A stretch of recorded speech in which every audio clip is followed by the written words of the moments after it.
Ay, isang magandang araw sa inyong lahat. Munting kaalaman nga pala. Nako, eto na. Marami pong nagpapakaengot. Marami rin nagpapakabugok. No? May nakita akong isang abogado. Hindi ko na sasabihin kung anong pangalan niya, no? Ilan-ilan lang din sila, mga bugok, no? Ako gusto ko hamunin kong debate yung abogado na yun, para pagpawisan na pagkalamig-lamig, no? Eto ba na, paano ba naman, ha? Yun daw notaryo na yon, di ba? Sabi nga ng otoridad, peki daw. Sige, nandun na tayo sa fake. Pero yung nilalaman po ng notaryo, yung papel pala, hindi notaryo, fake ba o hindi? Hindi mo pwedeng sabihin peki yung nilalaman ng statement hanggat hindi mo iniimbestigahan. Paano mo sasabihin peki yun? Wala kang investigasyong ginawa. Yung ICI, nakapribado yung usapan. Sinuspindi yung Blue Ribbon, wala November 14 pa dahil sa bugok na si Boy Tago na bumaba sa posisyon, iniwan ng tungkulin bilang Blue Ribbon. Paano mo ngayon iimbestigahan yung notaryo na yon, yung statement? Halimbawa, no, ito notaryo ko to. Halimbawa, ito, sulat ako dito Sinabi ko, nakita ko na ginagawa niya yung ganun-gano. Pinanotaryoan ko. Nakita ko. Yun bang notaryo, halimbawa, pineke, in-stamp ko, pineke. Yung bang laman ng sulat na to, peki na rin? O yung notaryo lang? Teka muna. Kailangan mo muna investigasyon bago. Totoo bang nakita niya yung maleta? Totoo ba? I-reviewin ng CCTV. Tatanungin yung subdivision kung saan pinasok yung maleta. Iimbestigan. May ginawa bang ganon? Walang ginawang ganon. Mas hinahanap pa nga nila si Gutesa kesa kay Saldi. Biruin mo, yung notaryo na peke, talagang, Marcoleta, ano to? Pero yung kay Saldi, tatlong aircraft ba yun? Tatlong sasakyang panghimpapawid. Napunta na yata sa ibang bansa, wala kayong masabi? Ang laking bagay nun. Billion yung halaga nun. Makakabili ka ba ng 100 million helicopter? Bakit di nyo pinag-usapan yun? Bakit itong notaryo ni Orly, peke yung pirma? Peke? Talaga? Eto, makamunin, pakinggan nyo, may kita. Pakinggan nyo tong sa Net25 to. Tingnan natin mabibigay po tayo ng mga iba't ibang reaksyon at pamumuna. Practice kong terror. Sige, pakinggan mo na natin si kong terror. Eto, isa pa to Di ba? Isa pa tong ano to Ano po masasabi ninyo? Redo na to Well, effectively, discredited po yung affidavit ni Orly. Teka muna, gusto kong tanungin to Ikaw ba binidepensa mo si Romualdez sa si Saldi? Bakit naggaganyan ka? Di mo ba mga kababayan? Dapat huwag kang dumipensa kung kanino man. Huwag kang didepensa. Neutral ka lang. Halal ka pa naman ng taong bayan Di mo ba? Tama ba mga kababayan? Halimbawa, alam mo naman talaga malinis si Saldi at malinis si Romualdez. At alam mo may kasalanan si Orly at si Marcoleta. Huwag gumitna ka pa rin. Huwag ka pa rin kumampi. Hintayin mo investigasyon. Di mo ba? Pero syempre, ipakita rin siya doon po sa Senado. So, yung pumahagi po ng Senate testimony po niya will be part of the Senate record and that will be subjected to further scrutiny. So, syempre, ano na ba yung nangyari after that, no? So, may mga pinangalanan siya supposedly ng mga kasama niya na may alam din po nung pong nangyari, no? Na sinasabi po niya sa kanya po affidavit and testimony. Pero yung dalawang mga personalidad po na pinangalanan niya, I think made a flat rejection and denial. So, hindi niya mabanggit yung pangalan. Ni banggitin, ayaw niya. Masama sa loob niya pag binanggit yung pangalan ng dalawa na yun. He actually said, no? So, hopefully, yung pong dalawang mga personalidad po na ito ay magpunta rin sa Senate hearing to basically challenge and rebut what Orly Gutesa had actually stated. Tama! Pagawa mo yan kay Boy Tago, pati kay School Bukol. Ipatawag ka mo, di ba? Mag-ano ng session sa November 14, mag-hearing. Ipatawag yung dalawang Saldi, pati si Romualdez. Hindi, may parliamentary courtesy itong si Lacson Sasabi niya Di ba?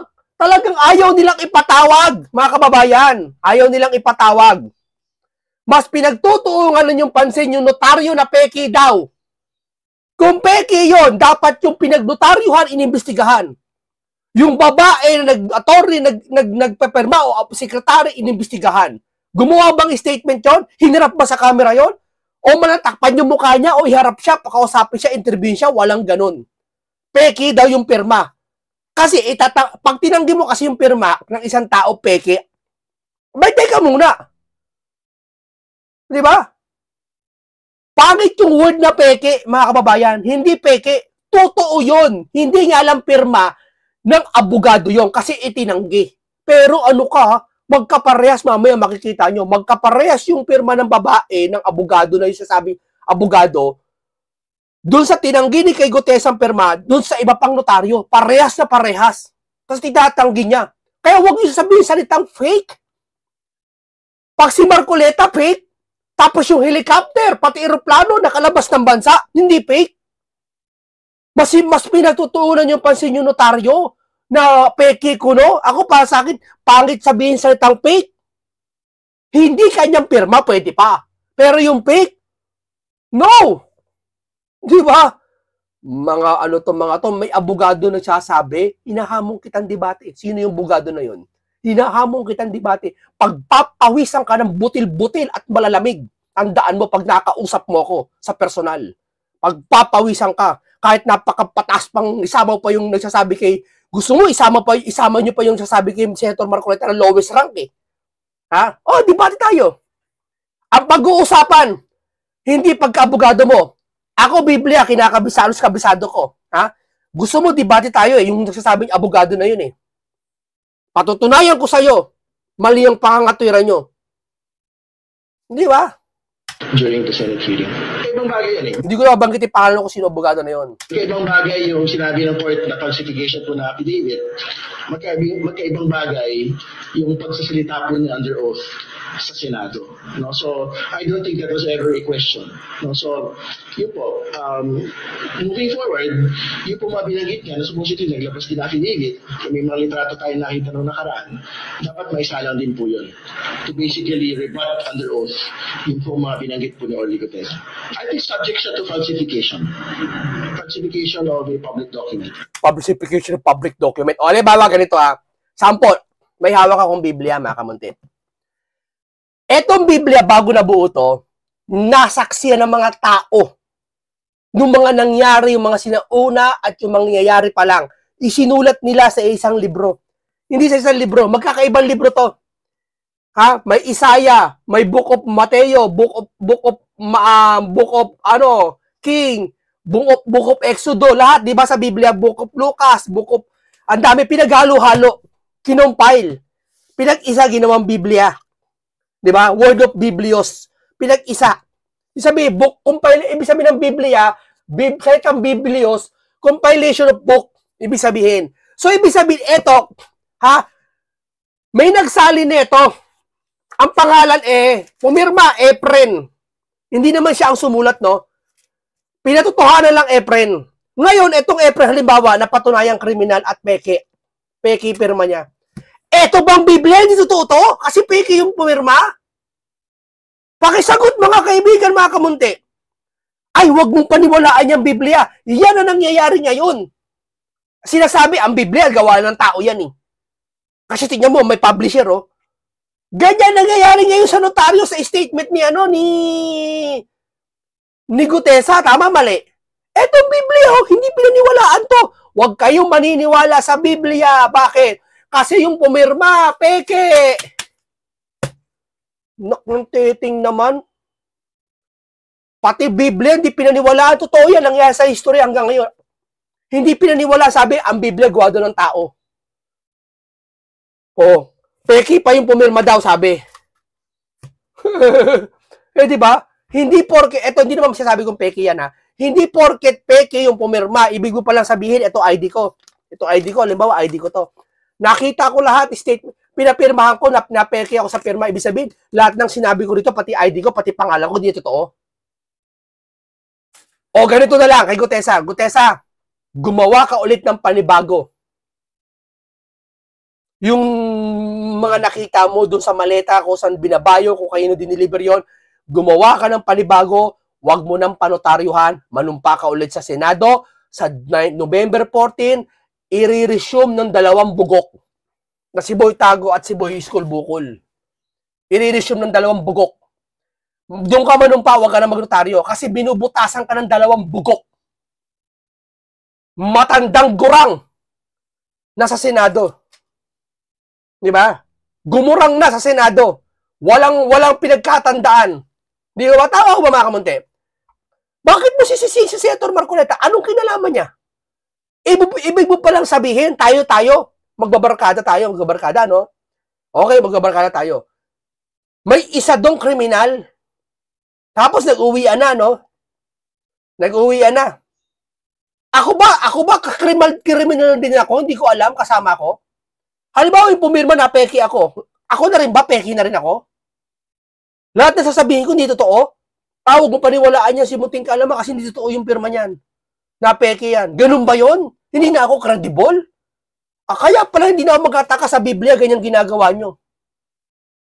Abogado pa man din yung iba dyan na nagsasabi, nagpo-post pa sa social media, na sinasabi nila na si Marcoleta dawit yan. Bakit dawit? Bakit? Alimbawa, witness niya, hindi niya ma-witness yun, senador siya, kilala siya ni Mike Defensor. Sa mga, ayan o, ito yung picture to sa baba, kita mo to, ayan o, sa baba o. Panahon ng pandemic, alam ko, may mas pa sila, ayan, nakita nyo to. Ayan, sa baba, kaliwa ko o. Panahon pa yan ng pandemic, magkasama yung dalawa. Ibig sabihin, may closeness konti. Kaya bisa mapagkakatiwala pag may gutesa o may senator, may witness ako. Tapos Marcoleta may kasalanan? Idadamay sa demanda? Ha? Samantala yung nagpalabas ng helicopter ng Saldi, hindi nyo kakasuhan? Ang tindi nyo.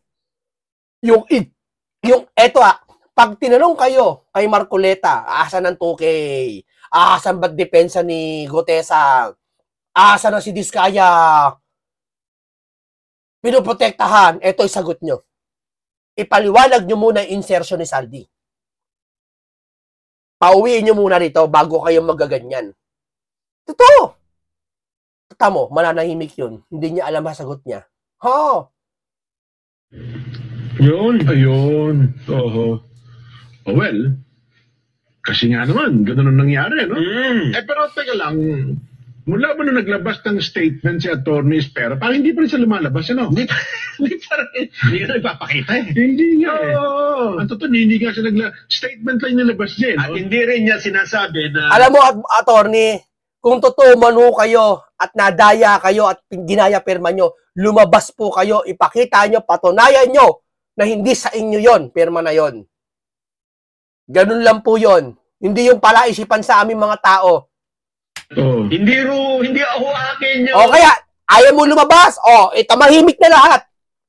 Gumawa ng panibagong salaysay si Gutesa, papirmahan doon sa mismong abogado. Tapos, opinyon ko, tsorya ko, ipagbawal ang lahat ng mga nagdonotaryo na wala ang abogado doon. Tama, mali. Tsorya ko lang yan, opinyon ko lang yan. Yeah. Pero, hindi naman lahat ng abogado kasi may mga abogado talaga busy sa buhay. Hindi na nila kailangan pumunta pa doon sa shop na para magnotaryo sila. Halimbawa, may sakit yung abogado. 1 linggo nakaratay sa kama. Pipirma yung sekretary sa kanya, siya magtatatak. Busy, may appointment yung abogado. Ganun nangyayari. Maaaring ganito nangyari kay Gutesa eh.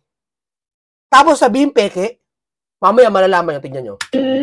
Yung pinakita ko, opisina, Hindi po sa akin yan. Hindi niya sinabi yun. Wala. Diba?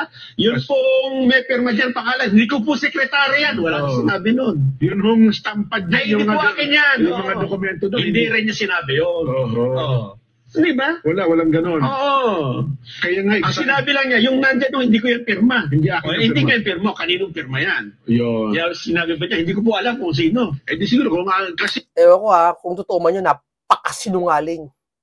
Sabi nila, imbestigahan daw na executive judge ng ano eh. Ikaw ba naman, yung pirma na mag-iimbento ka, kapares ng pirma ng sinasabing abogado, abogada? Imposible! ng Maynila. Oo. Eh di patatawag din yung mga sekretarya ni attorney. Dapat. Yung typing yung gumagawa ng yung nagtatype doon. Eh, kaya lang kasi, ang nilabas nila, hindi yun ang pirme. Talaga naman hindi yun. Dahil yun nga yung akusasyon na yung opisina mo na notaryo ay hindi ikaw talaga pumipirma. Ayun. Diba? Yun naman talagang claim mula simula. Ang salitang hindi pumipirma, hindi naman talaga ikaw ang pumirma. Pwede mong sabihin, hindi ako pumirma niyan, pero nag-utos ka na pirmahan yun. Ay, hindi ka parehas ng pirma ko. Imposible. Sa lahat sa dami-dami ng buong mundo, na si Gutesa nakapag-imbento ng pirma, kamukhang-kamukha ng abogado na mismo ikaw ang tinutukoy. Napakaswerte naman ni Gutesa. Jackpot! Nagaya yung pirma mo na hindi nakikita. Eksakto. Bilog-bilog po ang pag gano'n, no? Mamaya makikita nyo. Kung swerte pala si Gutesa, tumaya na lang ng loto. Di ba? Nahulaan niya yung pirma ng abogado eh. Ang galing no? Ganyan mag-isip tong mga to na pitatakpan yung dalawa. Di ba? Lalo na nga nung lumabas naglabas ng statement si Atty. Espera. At naglabasan yung iba pang notaryo. Nagaling sa opisina niya. Na puro hindi rin pala niya pirma. Ang tanong ngayon dito, pati ba si kong Senador Marcoleta kakasuhan din? Mukhang yun ang gustong sabihin. Gano'n? Lahat daw nang nasa sakot yan Kasi meron pa raw anyang video na nagpapakita na CCTV na ito pala si Gutesa pumunta alas 8 pasado sa opisina ni Senador Marcoleta. 30 minuto nakalipas ng station at saka lumabas. Siyempre, courtesy yun. Ikaw ba naman maselan yung pag-uusapan? O, halika rito, punta ka sa Senado. Gate crash yun. Siyempre, ikaw isa ka sa mga may kaugnayan doon sa dala sa testigo, pumasok ka muna sa opisina ko. Pwede kang sabihin mo, magdala ka ng ID, magdala ka ng patotoo na talagang ikaw pinapunta ni Mike Defensor. Na ikaw talaga, alam mo yon, hindi yung, halika, salang ka na lang sa Senado. Di lalo ka na diin. Kasi iisipin sa iyo galing yung testigo, kailangan papasukin mo muna sa opisina mo, kayong dalawa mag-usap, asa ng ID mo, asa si Mike Defensor, pati nga kung may picture ka, bubusisiin yan syempre. Ganto mga kabukog to mga to, alam nila yan, pero hindi nila sasabihin niya na alam nila. Kasi pinagtatakpan nila. Lahat po na nagsasabi na mali si Marcoleta, pinagtatakpan nila. Hindi pala lahat. Yung iba kasi, nakikigulo lang Papunta ng kanyang, section hall. Oo. Ay, teka lang. Siyempre, nagkintay. Hindi, teka lang. Ano masasabi ng DOJ? May sabi na ba May siya? sinabi. Ganun ba? Pwede bang makasuhan si Senador Rodante Marcoleta? At yung iba pa. At yung, hindi, si Senador Marcoleta lang muna tayo. Sige. Sapagkat siya ang witness niya. Siya yung naglabas. Surprise witness ito si Gutesa. At siya yata nagsabing ipanotaryo mo. Yan. Ipanotaryo mo. Bago ko tanggapin yan, pinakamabuti niya, ipanotaryo mo yan. Ay, sige nga. Meron tayo, ano sabi ng DOJ? Nandyan ba? Sige nga, panoorin natin. In any case, in any proceeding or case that involves parties, mga akusado lang po or yung mga parties lang ang liable in the event that they are found guilty. Okay, in this case, the affidavit was found to be falsified. As far as we know, si Corte Gutesa lang ang party involved. So Senator Marcoleta, insofar as his involvement in the Senate proceedings, Senate hearings is concerned, this has nothing to do with Orly Gutesa's case, which happened to be decided in court. So again, I emphasize or re-emphasize that you have to make distinctions between the agencies, the government agency, the bodies conducting whatever hearing there is, and rendering the decisions. So Senator Marcoleta, not being a party to that case, we cannot speak for him. But in the same way, we cannot speak for the Senate, for the Congress. All we're saying is kapag may kaso sa court, sa hukuma, nag-render ng desisyon ng huwes, yung mga partido lang na kaakibat dun sa kaso na yon, ang ma-render guilty in the event that the court judge does say so. Yeah. So yun, hindi pala pwedeng patutunayan nilang si Senador Marcoleta nagpagawa ng stamp pad. Wala, binubutasan talaga nila. Ito naman mga taga-subaybay nila school bukol, aakaan niya si Marcoleta, peke yung dala si Gutesa. Gano'n ka kasiguradong peke si Marcoleta yung dala niyang testigo na si Gutesa? Patunayan yung peke si Gutesa. Di ho ba? Bakit? May investigasyon na bang ginawa? Yung CCTV doon sa Forbes Park na di umano, na dinala yung mga basurang maleta. Nag-investigasyon ba kayo? Wala. Sige nga, patunayan nyo. Madaling sabihin peke si Gutesa. O sige na, patunayan nyo na inyo na yung peking notaryo. Pero yung nilalamang salaysay, peke ba yon? Patunayan yung peke yung nilalamang salaysay. Huwag nyong ilagay na porket peke yung notaryo, peke na rin yung salaysay. Ibig mo palang sabihin, ako, my name is Munting Kaalaman. Halimbawa, pangalan ko, Munti. Tapos, apelido ko Kaalaman, no? Halimbawa wala, no? Sa birth certificate ko, Munting Kaalaman. Nilagay ko doon, Munting Kaalaman. Pangalan ko, buong pangalan ko. Okay, Juan de la Cruz na lang, para hindi nakakalito. Ako si Juan de la Cruz. Nakatira sa ganito at birthday ganito, pinanganak sa ganito. Tama yun, impormasyon. Pinanotaryo ko ngayon. Peki pala yung notaryo. Hoy, peki ito notaryo! Hindi credible to! Anong pangalan mo? Juan de la Cruz mo. Hindi ikaw si Juan de la Cruz. Sir, Juan de la Cruz ako. Hindi! Kasi peki notaryo mo. Sir, ako po si Juan de la Cruz. Ito birth certificate ko. Hindi credible yung pangalan mo. Hindi credible ang pinanganak mo. Hindi ka pinanganak sa ganito. Mali ang birthday mo. Bakit po, sir? Yung notaryo mo peki eh. Kaya yung sinasabi dito, hindi rin credible. Ay sir, imposible naman kasi pangalan ko Juan de la Cruz. Hindi nga Juan de la Cruz pangalan mo eh. Magpapalit ako, hindi basta ewan ko sa'yo. Sir, sorry sir, hindi na po si Romualdez saka si Saldi ang ituturo ko. Talaga? O sige, credible ka na. Credible ka na. Hindi na pala yung dalawa tinuturo mo, ikaw naman, di mabiro-biro. Senaryo lang yun ha. Iminumulat ko lang yung utak natin sa mga naliligaw. Oh, teka muna, baka pagbintangan, bakit mo tinuturo si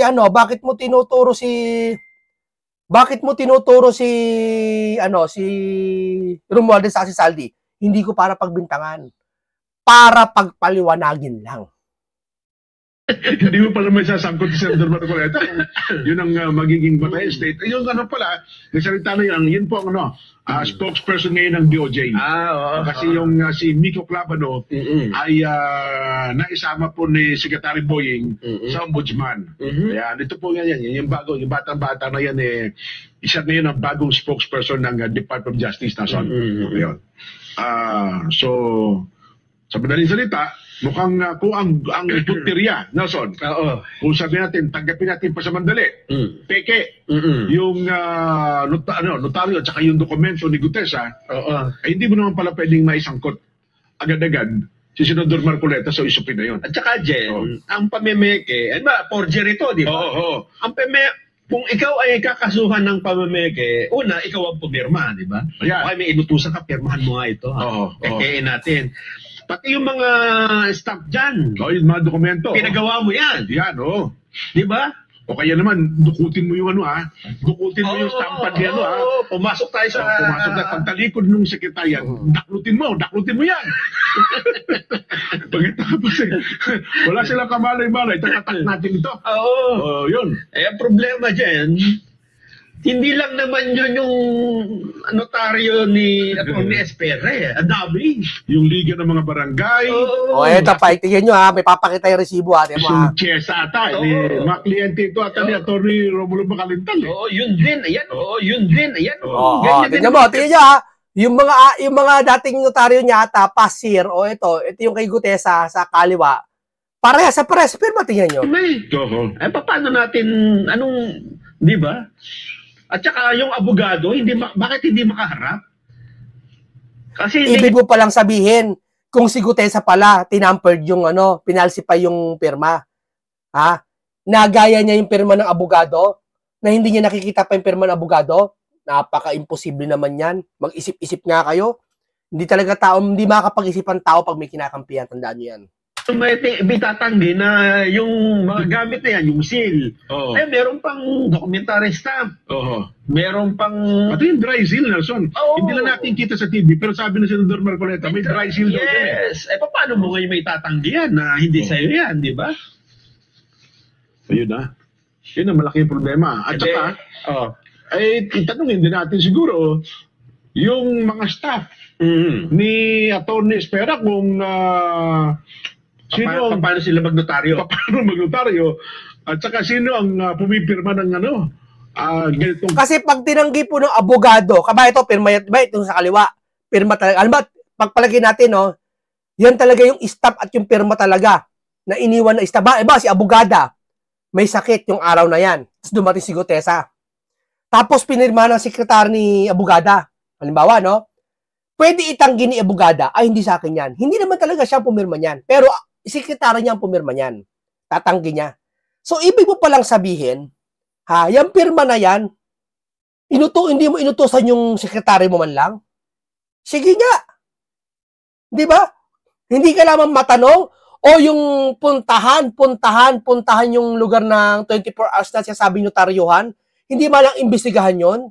Tanungin, iharap sa TV, o sikreto na naman, kagaya ng ICI.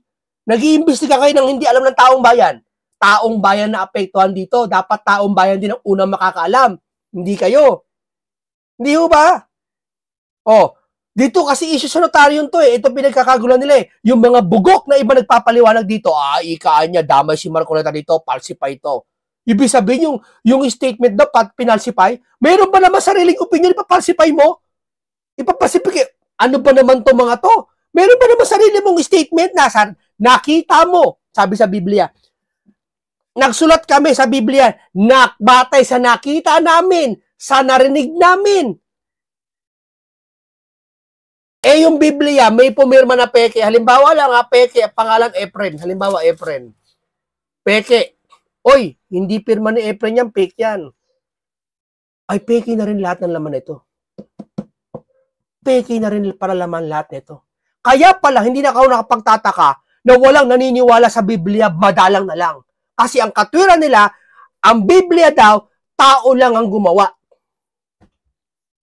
Tapos yung tao na yon hindi pa Kristiyano, scholar lang.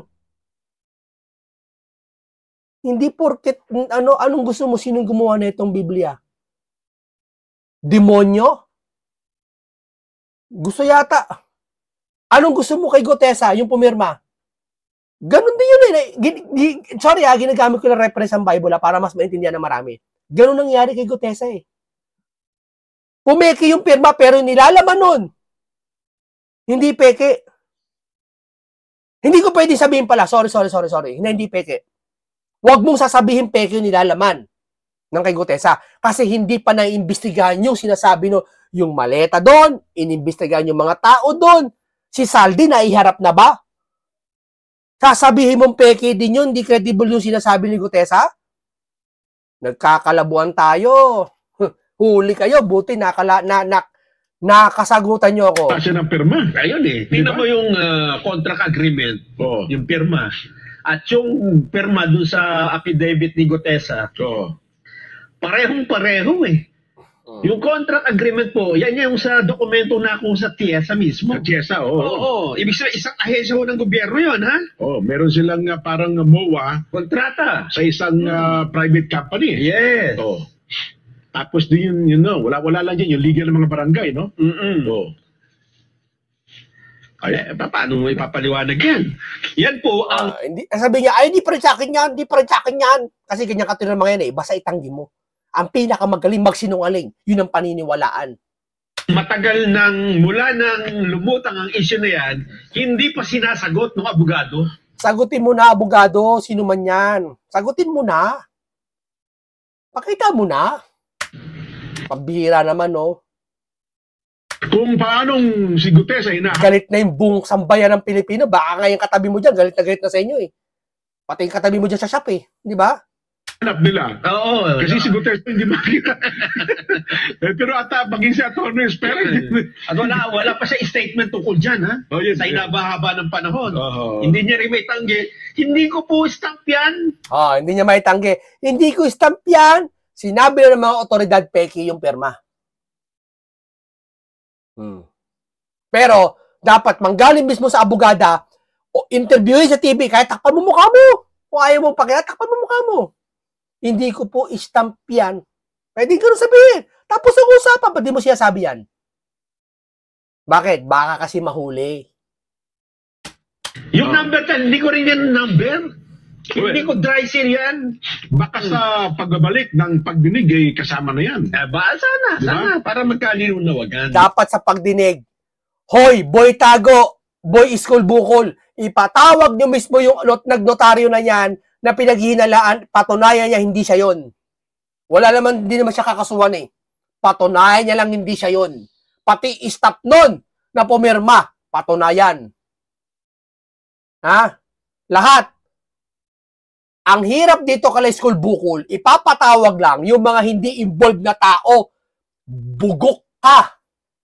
Pero hindi makakaligtas yan kasi bukod sa investigasyon ng Blue Ribbon, mukhang mag-i-investigate na nata ang executive judge ng ng Manila RTC. Sapagkat siya pala nagbibigay ng yung karapatan sa isang abogado na magnotaryo. Ayun. Ako sa tingin ko baka mas, tingnan natin, abangan natin, baka naman may mga kadahilanan.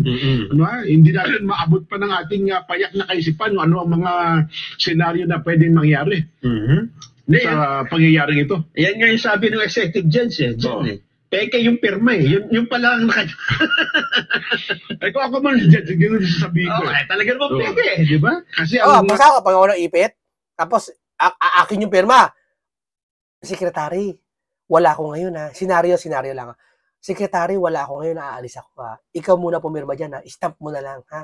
O sige. Nagkaipitan. Hoy, hindi ko pirma yan! Pwede mo sabihin kasi hindi naman talaga ikaw pumirma eh. Hindi ikaw pumirma, pero pirma mo yun nandoon. Pagbabatayan ko, pirma ni Atty. Espera. Atty. Espera, pirma mo ba ito? Hindi po. Bukang yun yata ang inireklamo parang hindi ko pirma yan, i-compare natin sa pirma ko. Yan. Ganun talaga ang conclusion. Siyempre. Pero may nagreklamo na ba na yung notaryo mo hindi ikaw ang pumipirma. Di ba? Dapat ganun ang reklamo Yun. Di ba? Para yun ang investiga. Tinan ko nga yung mga notaryo kung ikaw talaga pumipirma. Ang ginawa kasi, kinumpare yung dalawang pirma Totoo. Talagang hindi totoo isa talaga totoo. Kasi siya pumipirma, yung totoo pirma niya yun yung isa, hindi talaga niya pirma sapagkat ibang tao pumipirma. Ang tanong doon, sino nag-utos doon na ipirma ka? Diba? Ang tanong doon, opisina mo ba yan o hindi? Ayan. Yung pinakita na may 24/7, sa'yo ba yan o hindi? Yun lang yun Yan bang 24/7 sa'yo ba yan o hindi? Pag sinabing hindi, alis na tayo sa mundong ito. At pag pinanigan ng otoridad, alis na tayo sa Earth, punta na tayo sa Moon. Dahil nagloloko na tayo dito sa mundong ito. Sabi niya, ginagamit na po. Yun ang malaking scandal yun. Kasuhan yung mga taong nandun, di ba? Yun na nga, pero again, kung babalikan natin, sapagkat peke yung pirma ng abogado, hindi natin man masasabi sa kabuuan na peke nga yung statement ni Gutesa. Yun nga yung pinalulutang na marami. Yung mga gustong pawalang halaga yung testimonya. Hindi natin alam kung anong motibo nila. Hindi natin pwede sabihin na baka ipinagtatanggol nila yung mga itinuturo ni Gutesa. Yun na nga. Pinagtatanggol talaga siguro. Di ba? Wala tayo ibang makitang dahilan Wala kasing... Hindi sila makapaniwala na talagang yung sangkot sa pinangalanan sila Tambalostos at sila si Dracula, hindi sila makapaniwala yun na may kasalanan. Handaan yan. Pinipilit nilang baltutin, isisisi kay Marcoleta. Hintayin nyo si Gutesa lalabas ulit. Mapapaya lahat kayo. Wala kang maisip na conclusion kung anong isipin mo motibo, bakit gustong-gusto nilang sabihin na peke yung sinasabi nung sergeant ni Gutesa. Isa lang ang mako-conclude mo doon. Kaya nga, pinoproteksyon na nila yung mga itinuturo. Tama! Kasi nothing to gain talaga si Gutesa. Kahit nandito ay sabi mo nang nanalo yung kaso, si Gutesa walang mapapala walang mapoprovecho At totoo, ayun na, nanganganib na ang buhay niya ngayon. Mukhang ngayon sentro pa siya ng iba't ibang klase ng batikos. Di ba?